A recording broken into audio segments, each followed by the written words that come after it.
An addiction is a complex psychological, physiological process, but which manifests in any behavior that a person enjoys, finds relief in, and therefore craves in the short term, but suffers negative consequences in the long term and doesn't give up despite the negative consequences. So craving pleasure, relief in the short term, negative consequences in the long term, inability to give it up. Now, notice I have said nothing about substances. I said any behavior. So it could be related to cocaine, crystal meth, heroin, fentanyl, marijuana, nicotine, alcohol, whatever. Could also be sex, gambling, internet, relationships, shopping, eating, work, extreme sports, working out, pornography, any number of human activities. So I said any behavior. Now, the official definition of addiction, according to the American Society for Addiction Medicine, is that this is it's a primary brain disorder. It arises in the brain largely due to genetic reasons. This is how they see it. And I say that's just not true. The other popular idea about addiction is that it's a choice that somebody makes, that people choose to be addicted, which is what the legal system is based on. Because if people are not choosing, what are we punishing them for? And although I think the medical definition is closer to the truth, I don't see it as it's a genetic disorder, and I don't see it as a primary brain disorder. So let me perhaps show you why, if that's okay. A human being has two fundamental needs, apart from the physical needs, in infancy, in childhood. One is for attachment. Now, attachment is the closeness and proximity with another human being for the sake of being looked after, or for the sake of looking after the other. Now, human beings, as mammals, and even birds, are creatures of attachment. We have to connect and attach because otherwise we don't survive. If there's nobody that's motivated to take care of us, to attach to us that way, and we're not motivated to attach to others, we just can't survive. One of the interesting things is that the endorphins, which the body's internal opiate chemicals, which heroin and all the other opiates resemble, they help to facilitate attachment. So if you take infant mice and you knock out their endorphin receptors so they don't have endorphin opiate activity in their brain, they won't cry for help and separate from their mothers, which would mean that they would die in the wild. And which goes back to what happens in childhood when there's stress and trauma, these endorphin systems don't develop. And then when people do heroin, it feels like a warm, soft hug to them. They feel love and connection for the first time. That's why it's so powerful.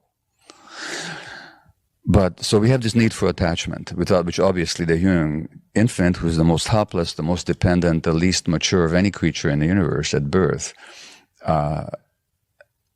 cannot survive without the attachment. And that attachment relationship, given that we have the longest period of development of any creature, well into adolescence and beyond, attachment is not a negotiable need. But we have another need, which is authenticity.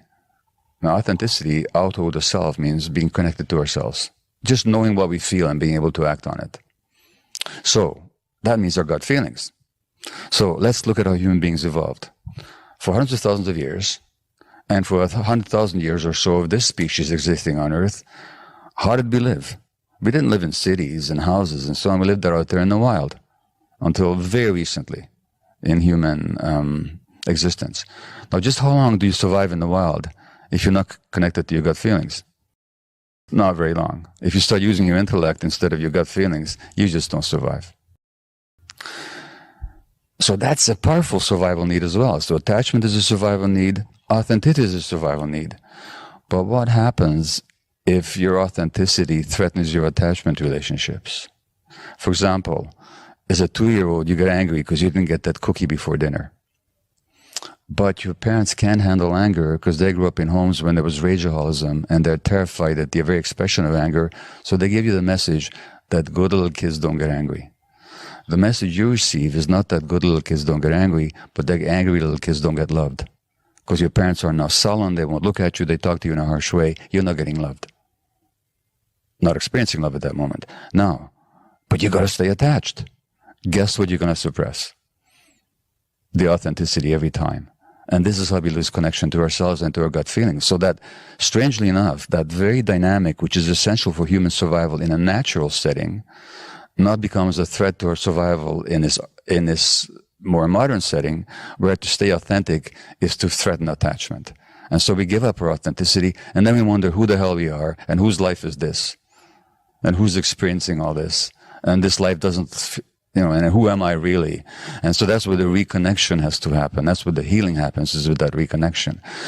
But it's because of that conflict, that tragic conflict in childhood between authenticity and attachment that most of us face, that we lose ourselves and lose connection to our gut feelings. Now, this leads to the question of trauma, because it's one thing to recognize that all this originates in childhood pain. It's quite another to transform that pain. And for that, we have to understand what trauma is.